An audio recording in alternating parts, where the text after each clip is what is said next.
excited to re-elect President Obama? Are we excited to re-elect Vice President Biden?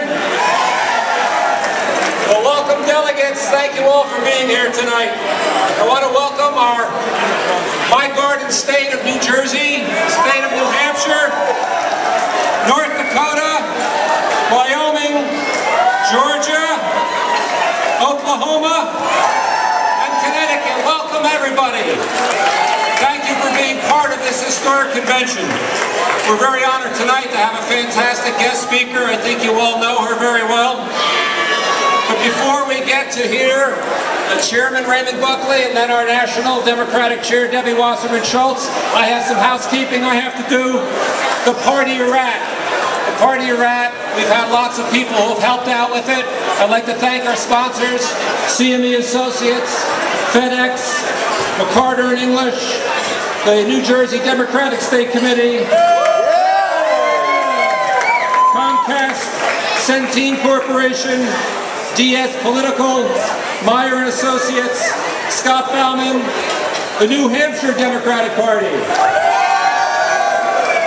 the Wyoming Democratic Party, the Democratic Party of Georgia, the North Dakota Democratic Party, and the North Carolina Democratic Party. Listen, you're all excited. We're all excited. This is the beginning of a historic week for all of us as Democrats. I have to tell you that after watching the Republican convention last week on August 28th, I'm not talking about Clint Eastwood, that was funny enough. I was talking about watching New Jersey's Governor Chris Christie.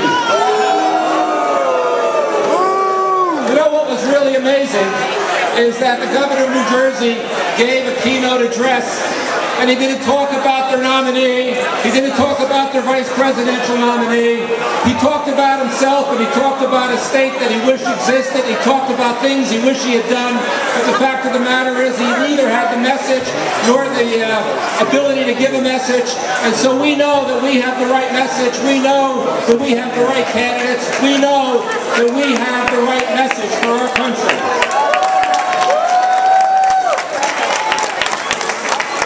Tonight, we're honored to have our National Chairwoman, and I'm also honored to be here tonight with the Chair of the New Hampshire Democratic Party, Raymond Buckley. Now, Raymond isn't just the Chairman of the New Hampshire Democratic Party. That's a very important title. But Raymond is also President of the Association of State Democratic Chairs, which means he's the Chairman of the Chairman. And ladies and gentlemen, please welcome the Chairman of the Chairman, Raymond Buckley, Chair of New Hampshire.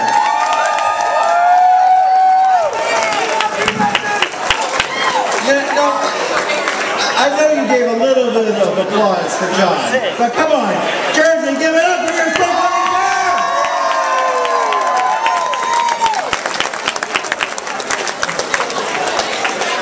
And good luck in that governor's race. I think we're all going to be with you this time. I want to thank all of you for coming. It's a terrific turnout. We are so honored to have, as our special guest, the Congresswoman from the Florida District 20, who also happens to be the woman who is the Democratic National Committee Chair. And without any other words, please welcome, and I want everybody to show some respect, give her some applause, and then quietly, Debbie Wasserman Schultz.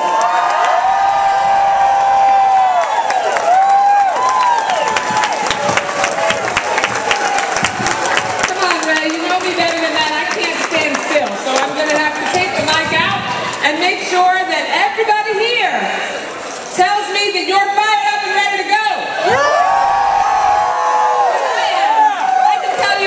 65 days, I'm going to live, sleep, and breathe, sending Barack Obama back to the White House for a second term. I know you are.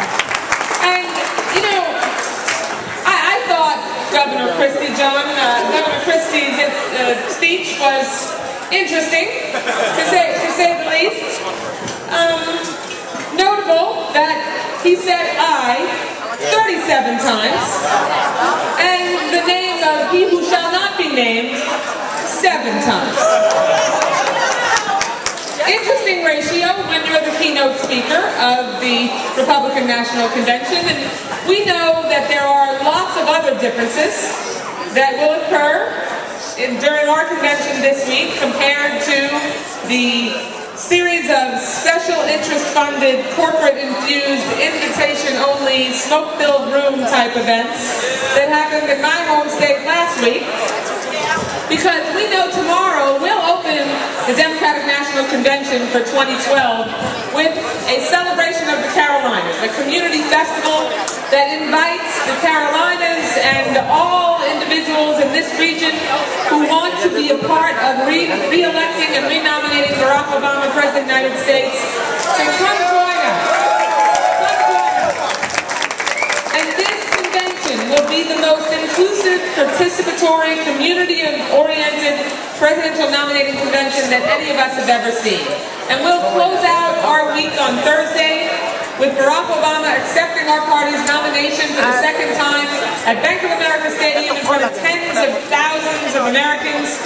We've had such a devil of a time making sure that all the people that want tickets to see this event, this historic event, can get them, because the demand has been incredible. And we are so proud and so excited.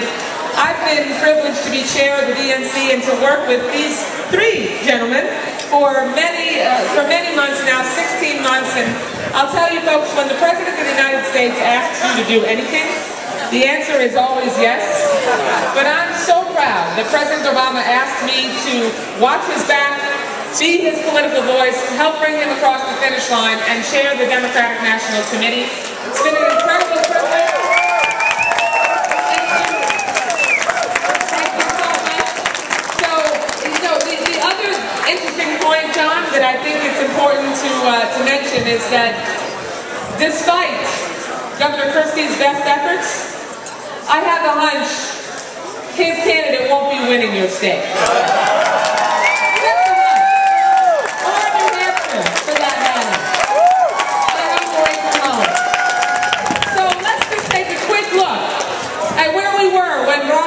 Became President of the United States. Remember, we were hemorrhaging 750,000 jobs a month. And then President Obama started to get to work. And we passed the Recovery Act. And we invested in making sure we could keep teachers and first responders like firefighters and police officers on the job. Put construction workers back to work by rebuilding our roads and our bridges. And that tourniquet that he applied to our bleeding stopped that bleeding and began to help us get things turned around. So we've had 29 straight months of private sector job growth on Barack Obama's watch. We've had a resurgence in the manufacturing industry. We've made sure that we have a president in the White House that says if you work hard and play by the rules, that everyone should have an opportunity to be successful, not just the people who already are.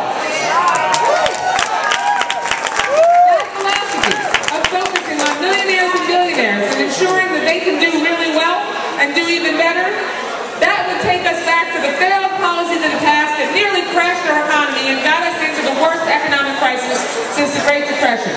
Now the Republicans under Mitt Romney might have a love affair with the failed policies of the past, but we know that the American people do not want to go back there.